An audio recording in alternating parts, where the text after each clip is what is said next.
Assalamualaikum warahmatullahi wabarakatuh. Saya Raisa Putri Nugraha dari Program Studi Administrasi Bisnis 4A dengan nomor NIM 19308111013.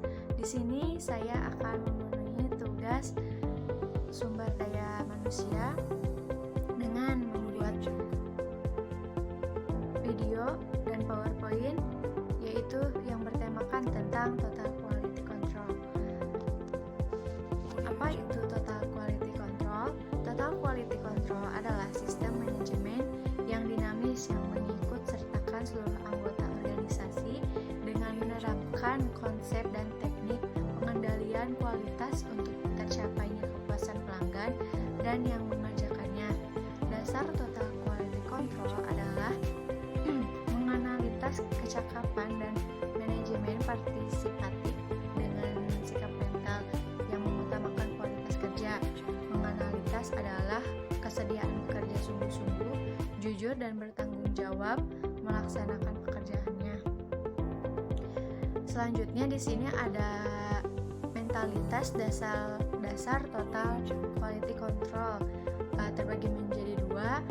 Yang pertama ada kerjasama dan partisipasi agar karyawan mengetahui cara-cara dalam pembangunan sikap mental dasar di lingkungan pekerjaannya masing-masing, yang bertujuan yaitu untuk berorientasi kepada tanggung jawab kelompok, kemudian bersedia membuat lebih berpartisipasi dalam bidang yang berhubungan, kemudian menciptakan kesadaran kelompok dan dapat saling menghargai antara anggota dan atau tingkatan yang lainnya. Dan yang kedua, berpotensi kepada mutu. Yang dimaksud dengan mutu atau kualitas itu adalah untuk disesuaikan dengan permintaan. Sistemnya adalah pencegahan sejak awal dikerjakan dengan benar, dan standarnya adalah harus tidak ada kesalahan. Lalu ukurannya adalah biaya untuk mencapai kualitasnya tersebut. Lalu di sini ada prinsip-prinsip kualitas. Yang pertama yaitu kepuasan pemakai, jadi berorientasi kepada pemakai bukan kepada standarnya.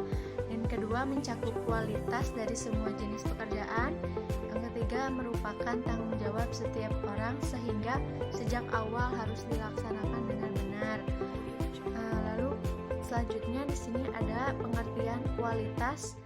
Pengertian kualitas itu mencakup, yaitu pertama ada produk, orang dan aktivitas. Yang kedua biaya. Yang ketiga pengiriman. Yang keempat keselamatan. Yang kelima moral. Selanjutnya di sini ada manfaat pelaksanaan pengendalian mutu. Yang pertama ada bagi karyawan, yaitu untuk peningkatan daya kreativitas, lalu peningkatan kepercayaan diri. Yang ketiga membiasakan berpikir secara analitis dengan menggunakan teknik quality control. Yang kedua bagi institusi, ada pengembangan institusi melalui akumulasi gagasan-gagasan perbaikan, kemudian meningkatkan daya saing barang atau jasa yang dihasilkan. Yang ketiga ada bagi konsumen, yaitu konsumen akan memperoleh barang atau jasa yang bermutu baik, kemudian konsumen akan mendapatkan kepuasan dari barang atau jasa tersebut. Di sini juga ada sistem total quality control.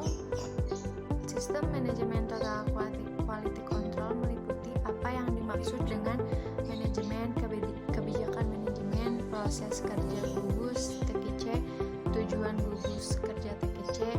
Ada beberapa yang dimaksud dengan sistem manajemen untuk mengetahui pengetahuan atau konsep standar, dan sistem manajemen berikutnya dapat memilih cara penerapan yang paling tepat dan efektif. Kemudian sistem manajemen memilih 3 tingkat aktivitas sesuai dengan struktur piramidal organisasi, dan setiap jenjang memiliki tugas membantu penerapan TQC sesuai dengan fungsinya masing-masing. Yang kedua, kebijakan manajemen, yaitu dukungan dari manajer puncak dalam menetapkan kebijakan dan memberi pengarahan. Lalu dukungan dari manajer menengah untuk berperan serta dalam TKC tersebut. Lalu pengawasan melekat harus diterapkan oleh setiap atasan atau subunit atau kelompok kerja dengan cara yang benar agar kesalahan dapat diketahui sedini mungkin. Yang ketiga, proses kerja gugus TKC, yaitu pengajuan masalah, analisis permasalahan, mencari pemecahan masalah, persentase pada pihak manajer, serta manajer akan meninjau dan menelusuri atau meminta tindak lanjut dari presentasi yang dimaksud. Yang keempat ada pelaksanaan program TKC. Dalam pelaksanaan program TKC terdapat dua hal yang harus diperhatikan agar TKC dapat sukses, yaitu dari sisi karyawan dan sisi manajer. Yang pertama dari sisi karyawan, untuk menciptakan suasana yang cocok, saling memberi informasi dan berkomunikasi, dijadikan program sukarela, memberi pengarahan dan latihan, bersikap terbuka dan positif, menyediakan waktu, sarana dan fasilitas dan dana. Dari sisi manajemennya pengajuan dan menjelaskan program TKC kepada pucuk pimpinan, menjelaskan tujuan dan hasil yang akan dicapai, mendapat dukungan dari pucuk pimpinan. Kemudian, quality control merupakan pendekatan sistematis terpadu untuk memastikan bahwa pelanggan dan pemasok sama-sama memiliki sistem mutu yang efektif dan suara di tempat. TKC melampaui persyaratan keamanan produk hanya untuk benar-benar mempercepat waktu ke pasar, meningkatkan kualitas produk dan mengurangi biaya keseluruhannya. Layanan yang terkait dengan TKC yaitu meliputi 4. Yang pertama, sistem mutu evaluasi, yaitu menyediakan tinjauan ekstensif dari kualitas sistem manajemen pabrik yang sudah ada, penerapan standar, pengadaan dan prosedur manufaktur saat ini.